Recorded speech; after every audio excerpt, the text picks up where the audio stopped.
Queria pedir para você abrir a sua Bíblia no Salmo de número 126. Salmo de número 126.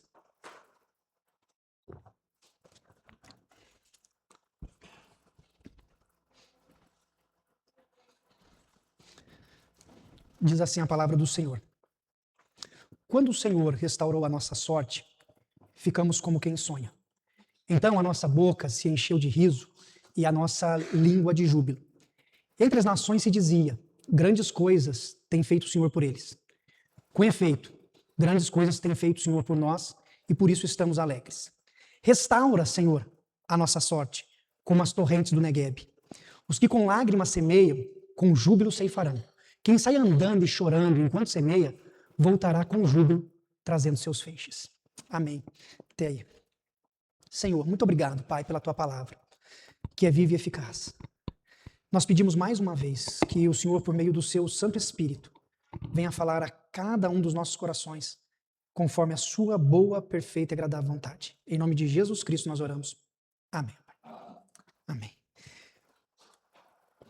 O livro dos Salmos é um livro de cânticos através das palavras de orações. Já expliquei em alguns momentos a respeito do saltério. É como se fosse o livro que nós usamos durante muitos anos na igreja, chamado Salmos e Hinos. Antes de ter data show, ou até mesmo reto projetor, nós usávamos os livros com o saltério, com os cânticos.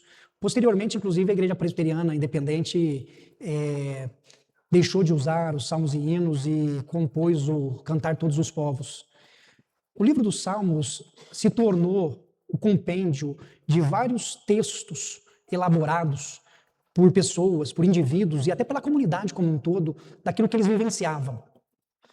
Portanto, nós temos vários gêneros literários no livro dos Salmos. Nós temos ações de graças, nós temos pedido de perdão, nós temos súplicas, nós temos gratidões, expressões daquilo que o povo vivenciava. E o salmo que nós acabamos de ler, ele traz para nós algumas coisas muito interessantes e importantes para a gente recordar. O que o povo celebra no Salmo 126 é o retorno de toda a nação, de todo o povo que estava cativo, que estava preso na Babilônia, para sua terra natal. O povo retorna a Jerusalém, retorna a Israel. Por isso a expressão Monte Sião, porque havia o monte da adoração, que era o Monte Sião, mas com o decorrer do tempo foi chamado de Monte Sião toda a região próxima do monte. A cidade de Jerusalém, ela é teologicamente no Antigo Testamento chamada de Monte Sião, o lugar da adoração, o lugar da celebração. E quando o povo então retorna para sua terra, eles agradecem a Deus porque Deus restaurou a vida deles, restaurou a sorte deles. Restauração é um ato que Deus realiza no meio do seu povo. Deus restaura. E o termo restaurar aqui no Salmo 126, ele traz de fato a ideia de reconstituir a dignidade daquele povo. O termo restauração, ele significa que um povo que estava sofrendo como escravo, não tendo condições de alcançar e ter sobrevivência, ou melhor, ter uma vida digna, né? Só sobreviviam porque não tinham economia, não tinham terras, não tinham propriedades, não tinham absolutamente nada. Estavam à margem da sociedade, mas através de um ato restaurador de Deus, eles podem agora regressar à sua terra e reconstituir tudo. O termo restauração, ele traz no sentido da palavra essa restauração plena, de alguém que era cativo e agora passa a ter condições de exercer o seu direito à vida. Quando o texto fala que restaurou a sorte, sorte não é o que nós conhecemos por sorte, né? A gente vive hoje num tempo tão complicado que as pessoas acreditam muito na sorte, né? É um dos problemas que nós estamos tendo com as bets. Não é o tema dessa noite, mas quantas pessoas estão perdendo tudo que tem porque estão jogando nas bets achando que vão ter sorte e vão ganhar. E não sabe que exatamente isso é para te enganar e pegar o teu dinheiro, porque ninguém vai dar dinheiro para você. É uma forma de te enrolar. Isso a gente entende por sorte. Eu vou fazer alguma coisa e na sorte, quem sabe? Não, sorte aqui no texto bíblico é cativo. A única Bíblia que nós temos em português que traduz o Salmo 126 da maneira original é a TEB, tradução ecumênica da Bíblia. Se você tiver acesso a esta literatura, a tradução ecumênica da Bíblia, ela traz quando o Senhor restaurou o cativo.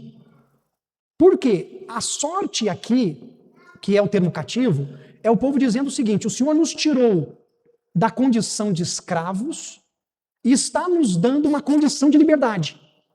O Senhor nos tirou de uma situação de humilhação e está nos dando uma condição digna. É isso que o povo está dizendo quando Deus restaurou a sua sorte. Deus está dando ao povo a oportunidade de se reconstruir enquanto nação. Quando o Senhor restaurou a nossa sorte, quando o Senhor nos tirou do cativeiro, quando o Senhor nos deu liberdade, quando o Senhor nos trouxe de volta à nossa terra, nós ficamos como quem sonha. Restauração. Deus restaura. Na teologia reformada, nós não temos um espaço na teologia sistemática que trabalha com a ideia de restauração. A restauração, ela está muito associada a outros dogmas da igreja, como, por exemplo, conversão, redenção. Quando falamos sobre redimir, né, o ser humano foi redimido pelo sangue de Jesus. Isso significa que o Senhor deu nova vida, restituiu vida. Então nós falamos sobre restauração e vemos esta palavra presente dentro dessa constelação de ideias, de conceitos, que é a conversão, a santificação, o processo de santificação da vida humana. E vemos então uma ação restauradora de Deus. Pense comigo da seguinte forma: imagine você um profissional que decidiu dedicar a sua vida à restauração de obras de arte. As obras de arte, elas têm grande valor. Tem valor cultural, tem valor histórico, só que as obras de artes, elas vão sofrendo com o tempo, porque uma pintura de séculos atrás, ela passa por um processo natural de deteriorização. Mas uma obra, ela não só perde o poder da deteriorização do tempo, mas ela sofre vandalismo. Tem pessoas que às vezes pegam uma obra de arte e risca, quebra. Faz alguma coisa que possa prejudicar. Uma ação humana pode causar muitos problemas a uma obra de arte. E um restaurador de artes, ele vai de maneira meticulosa e cuidadosa restaurar aquela obra, porque aquela obra tem um valor. Por mais que um outro artista desenhe uma mesma obra idêntica à original, ela não deixa de ser uma réplica. Portanto, uma réplica da obra, por melhor que seja e tão parecida quanto a do artista que a fez, não tem o mesmo valor. Portanto, a importância do restaurador de artes. Quando olhamos para a ação de Deus, Deus é como esse restaurador de artes que trabalha, que age numa comunidade como a nossa, como uma comunidade única. Quando olhamos para o Senhor, Ele é aquele restaurador que vem sobre as nossas vidas e vai nos restaurando à medida que nós vamos sofrendo os processos da vida, as dificuldades da vida. Deus é um Deus restaurador. Ele fez isso no povo que estava cativo na Babilônia. E nós vemos o conceito de restauração da parte de Deus na Bíblia toda. Aquele que está em Cristo, nova criatura é, as coisas velhas se passaram e eis que tudo se faz novo. É um ato de restauração da vida. Nós olhamos para as Escrituras e vemos que a natureza geme, a criação geme, mas que na vinda do Senhor, essa criação, novos céus e novas terras, serão refeitos, ou seja, Deus resgatará, restaurará, redimirá a sua própria criação. Quando nós morrermos, ou quando o Senhor Jesus retornar, nós teremos nova vida e seremos restaurados à imagem de Cristo. É restauração, é redenção, é nova vida. Então, a Bíblia trata desse processo restaurador de Deus continuamente. Deus agindo sobre nós hoje e um Deus que continuará agindo durante toda a história.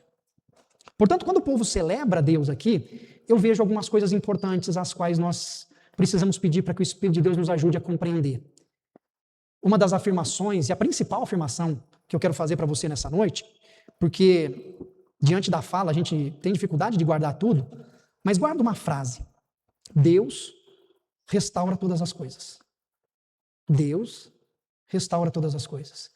E é isso que o Salmo 126 traz de lição para nós. Deus restaura a vida humana, Deus restaura uma pessoa nas suas lutas emocionais, quando ela sofre diante de qualquer inquietação da sua alma.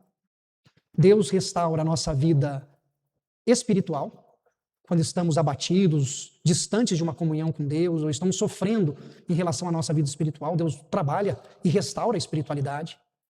Deus restaura os relacionamentos humanos, tem relacionamentos que sofrem com desgaste, que têm problemas, sofrem desavenças, feridas, e Deus tem poder restaurador de trazer perdão, cura, graça. Deus restaura a sua criação, Deus cuida do seu bioma, Deus cuida de tudo que Ele fez.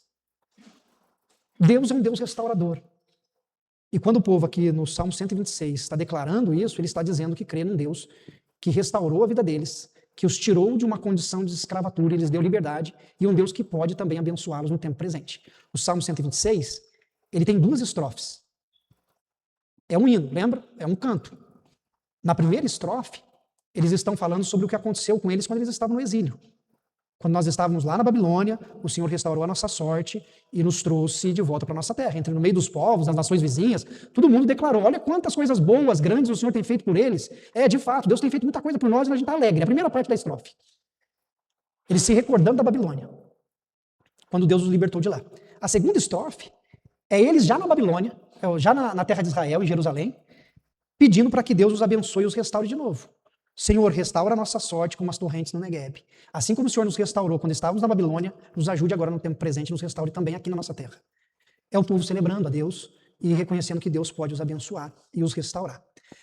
E eu queria então que hoje nós pudéssemos clamar para que o Espírito de Deus nos ajude a ter algumas consciências, para ter consciência clara do que foi preciso também para que o povo compreendesse, para que eles pudessem viver e contemplar essa ação de restituição da parte de Deus na vida deles. Eu não sei o que você poderia trazer hoje aqui à noite, no nosso culto de celebração, em relação ao que Deus poderia restaurar na sua vida, que está precisando ser restaurado. Cada um de nós enfrentamos desgastes, sofremos vandalismos e passamos por algumas ações humanas que geram perdas, geram desânimos, abatimentos, e que precisamos de um ato restaurador de Deus. E que o Espírito de Deus nos ajude. Uma das primeiras coisas que eu queria trazer para você é o seguinte: conscientize-se. Conscientize-se de que sonhar é restaurador. Sonhar é restaurador. Quando o Senhor restaurou a nossa sorte, ficamos como quem sonha. Quando falamos a respeito de sonhar, nós temos o hábito de pensar em algo utópico. Parece que sonhar é você imaginar um mundo ideal e querer que as coisas ideais se concretizem. A palavra sonhar na literatura hebraica, ela tem o sentido de ser forte, se tornar forte. Sonhar está associado, sim, à questão da imaginação, mas não uma imaginação descontextualizada da história, mas sim com uma percepção na qual você não se contenta a realidade na qual você está vivendo. O sonhar, tornar-se forte, é você estar diante de um fato, diante de uma circunstância, e você saber que as coisas podem ser diferentes, e você dizer, não, eu vou lutar para que seja diferente. Isso é sonhar. É se revoltar com a situação atual, com o status quo no qual nós estamos envolvidos, e olhar para frente e dizer assim, não, as coisas não podem ser assim. Isso é sonhar. Ficamos como quem sonha, não é só uma declaração de espanto do povo, mas é ao mesmo tempo uma forma de manifestar o sentimento de que era aquilo que eles estavam esperando que acontecesse. Aquilo que eles estavam aguardando que pudesse ocorrer. E quando aquilo que eles aguardavam acontece, eles declaram, dizendo, nós ficamos como quem sonha, a nossa boca se encheu de riso, e a nossa língua de júbilo. Sonhar é nós olharmos para aquilo que está diante de nós e dizermos assim, não, pode ser diferente. Deus pode fazer diferente. As coisas podem ser diferentes, pode mudar. Não precisa ser desse jeito. Não precisa continuar dessa forma. Não dá para ser assim. Isso é sonhar para o povo. E o que na sua vida, na sua família, na nossa comunidade, nos lugares nos quais nós estamos envolvidos, o que precisa que sonhemos mais? Porque nós vamos nos acostumando, não é assim? A gente vai se acostumando. O povo estava num lugar de sofrimento, mas eles poderiam se adaptar, se adequar ao sofrimento, à condição de escravos. E tudo bem, vamos ficar assim, tá bom. Porque é isso que acontece. Quantas pessoas estão em situações difíceis, sofrendo violências, de miserabilidade, sendo exploradas, pessoas que estão numa relação tóxica, pessoas que estão sofrendo em várias áreas e elas vão se acostumando e dizendo, tá bom assim. Tá bom assim. E não tá bom assim. Não tá. Falta sonhar. Falta falar, não. Deus tem coisas maiores, Deus tem coisas melhores, Deus pode fazer muitas coisas. Isso é sonhar. Com o que você precisa sonhar? Com o que nós precisamos sonhar? Sonhar é um motivo de alegria, pois apesar da circunstância na qual nós estamos inseridos, a gente consegue crer que Deus tem muitas coisas muito melhores preparadas para a gente. Este, inclusive, é o que aconteceu com os profetas no Antigo Testamento. Sonhar para os profetas do Antigo Testamento era profecia. Por quê? Os profetas viam o povo se afastando de Deus, desobedecendo a Deus, explorando o povo, humilhando as pessoas, e eles diziam, olha, Deus vai corrigi-los, o caminho está errado, vocês precisam se voltar para Deus, vocês precisam agir diferente.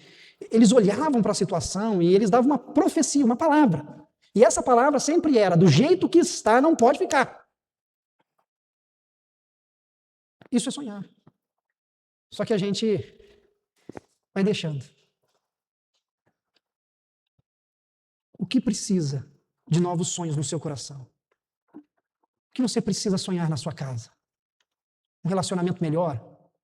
Um relacionamento mais franco? Uma relação igual? O que você precisa sonhar em relação ao seu trabalho? Está tudo bem lá? Ou precisa de novos sonhos? O que precisamos sonhar para a nossa igreja, para a nossa comunidade local? Está tudo bem. A gente precisa sonhar mais. Viver mais. O que nós precisamos sonhar para as novas gerações? Está tudo bem, não precisamos ter sonhos nenhum, está tudo certo.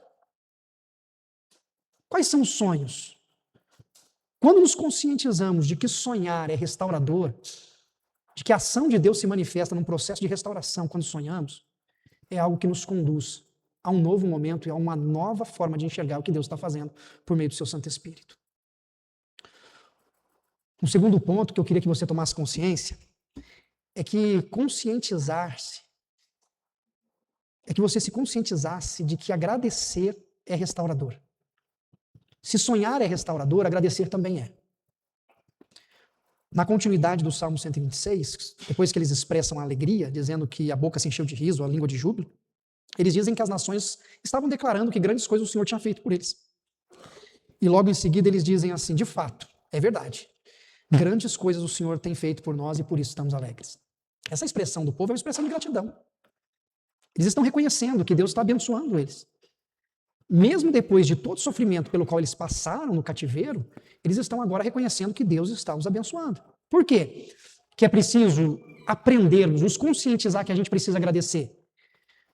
Porque é muito mais fácil para a gente reclamar do que agradecer. Não é? A gente não reclama mais do que agradece? Mas o processo restaurador de Deus se manifesta na gratidão. O povo aqui estava sofrendo na Babilônia, estava sofrendo por causa do cativeiro, estavam vivendo no exílio, e tudo isso por resultado das escolhas deles. Deus os enviou para o cativeiro, foi Deus que permitiu eles irem para lá pela desobediência. Eles sofreram lá, mas mesmo sabendo que Deus permitiu que eles fossem para lá, quando eles viram o que Deus estava fazendo, eles agradeceram. Eles conseguiram superar a dor, a angústia, o sofrimento, e deixaram que o Espírito de Deus transformasse isso em expressão de gratidão. De fato, grandes coisas o Senhor tem feito por nós, e por isso nós estamos alegres. O texto fala que Deus fez sobre eles grandes coisas. Grandes coisas aqui significa que Deus trouxe a eles crescimento. Fazer grandes coisas, também no conceito do texto, é dizer assim, olha, Deus nos fez crescer. Deus fez coisas novas na vida deles. Os tirou de uma condição onde eles não tinham nada e lhes deu de volta uma terra, uma propriedade. Olha, fez deles que estavam na condição de escravos e deu status de humanidade, de dignidade. Pegou esse povo que estava desonrado e lhes deu honra. Pegou essas pessoas que estavam na Babilônia, decepcionadas, frustradas, e fez delas seres humanos dignos. Deu autoestima para eles. Grandes coisas, é o povo reconhecendo que apesar de toda a dor, Deus não os desamparou, Deus não os abandonou. E esta é uma consciência que precisamos ter, porque muitas vezes nós ficamos tão apegados aos momentos difíceis, aos sofrimentos, às humilhações, aos atos de desonra, que a gente perde a alegria e a satisfação no Senhor e nas coisas que o Senhor tem feito por nós. Nós só olhamos para aquilo que é trágico para a gente e a gente não consegue enxergar quantas coisas boas e maravilhosas que Deus tem feito por nós. Espírito de gratidão. Nós vamos para um ambiente doméstico e a gente sofre no ambiente doméstico. Tem lutas no seio das famílias. E nós carregamos conosco muitas situações constrangedoras, dolorosas, muitas feridas que acontecem no ambiente familiar. Mas também não tem muita coisa boa que acontece no ambiente familiar? Também não tem cuidado? Também não tem socorro? Também não tem provisão? Também não tem consolo? Tem, mas só que a gente às vezes se esquece de agradecer do que é bom e a gente foca só no que não é bom. Quando falamos do ambiente de trabalho, tem coisas difíceis no ambiente de trabalho? Tem problema? Tem. Tem muitos profissionais que foram desmotivados no seu ambiente de trabalho. Teve profissionais que foram menosprezados no seu ambiente de trabalho. Teve profissionais que foram tratados de maneira indigna no ambiente de trabalho. Mas também no ambiente de trabalho, você pode ter o reconhecimento, você pode ter a oportunidade de desenvolver sua habilidade, seus talentos, de aprender coisas boas, de conseguir um conhecimento para que quando você sair, você possa fazer seu próprio negócio, construir a sua carreira. Teve dor, teve sofrimento, mas também teve coisas boas. Em todos os lugares nos quais nós estamos inseridos, e quanto mais inseridos estamos, mais sofrimentos e dores nós passamos, mas também mais bênção e cuidado nós colhemos. E não é diferente na igreja. Na comunidade cristã também não é diferente. Muitas pessoas sofrem muito na igreja.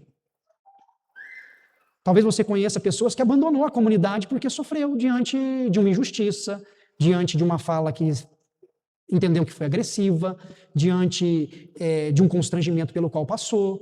Pessoas que sofreram. Só que também na comunidade cristã, por mais que haja situações nas quais nós sofremos, nós somos feridos, também é na comunidade cristã que nós recebemos cuidado, somos acolhidos, somos aconselhados, orientados, somos ajudados por alguém no momento de dificuldade. No mesmo lugar, nós sofremos e no mesmo lugar nós somos abençoados. E o povo, quando ele diz aqui, grandes coisas o Senhor fez por nós, eles reconhecem o sofrimento que eles tiveram na terra da Babilônia, mas eles estão reconhecendo que Deus os tem abençoado na terra do sofrimento. Gratidão. Eu já citei uma frase aqui, na verdade eu não sei quem a escreveu, qual foi o teólogo que a escreveu, já procurei nas mídias sociais, só que não há unanimidade em relação a quem elaborou a frase.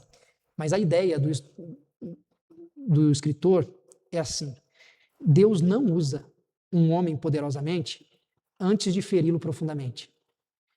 Deus não usa, vou repetir, Deus não usa uma mulher poderosamente antes de feri-la profundamente. Com essa frase, esse escritor está dizendo o seguinte, que quando nós passamos por momentos tão difíceis, que a ferida é tão profunda, é que nós conseguimos compreender e entender muitas coisas na nossa vida que precisam ser trabalhadas no nosso coração. Às vezes é no meio do maior momento de dor e sofrimento que nós somos profundamente transformados e renovados, restituídos pelo poder do Espírito de Deus.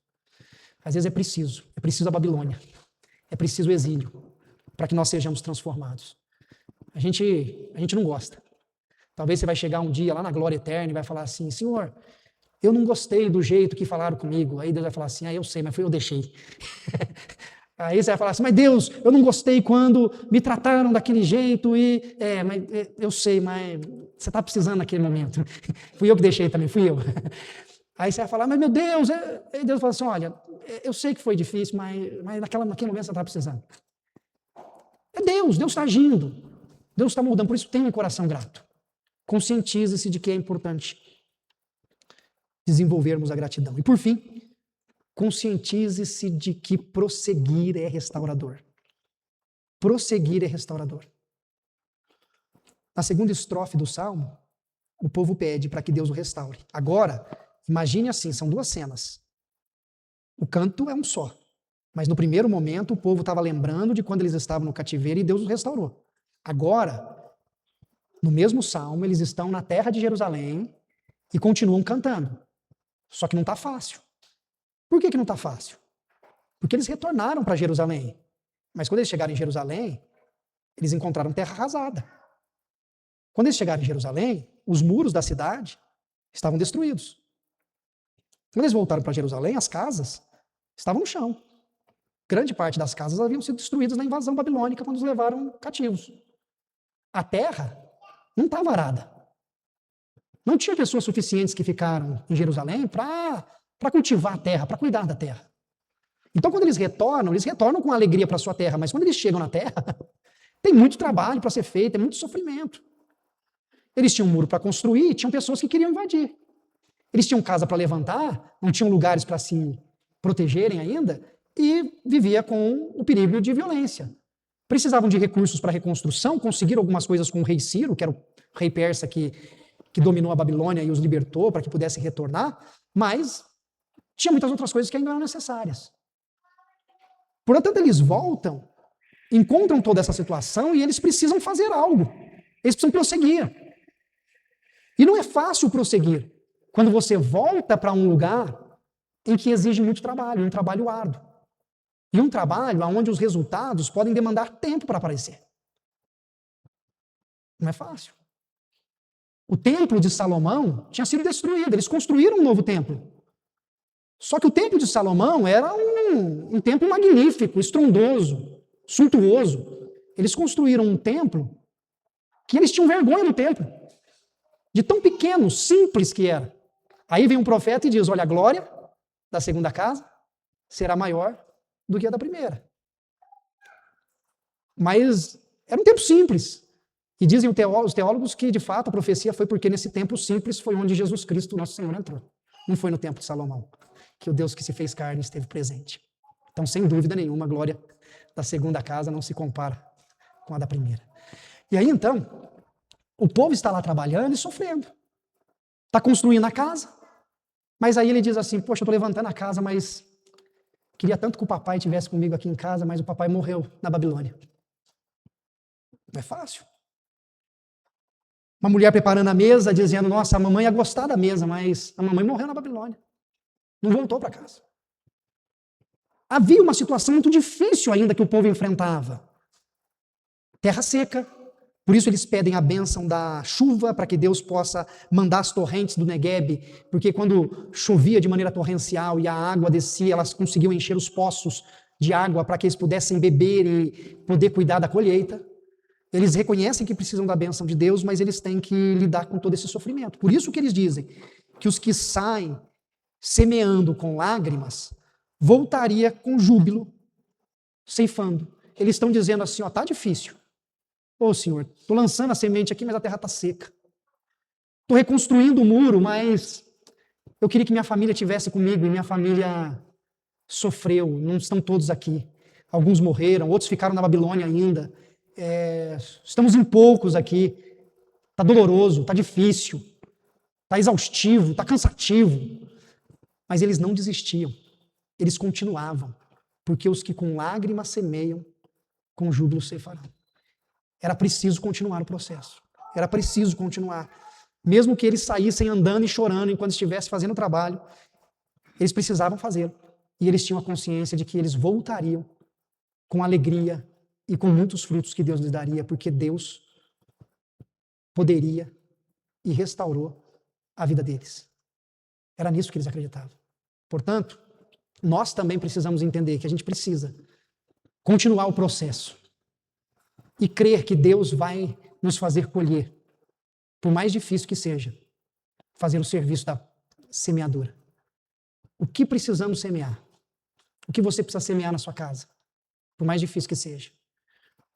O que você precisa semear no seu ambiente de trabalho?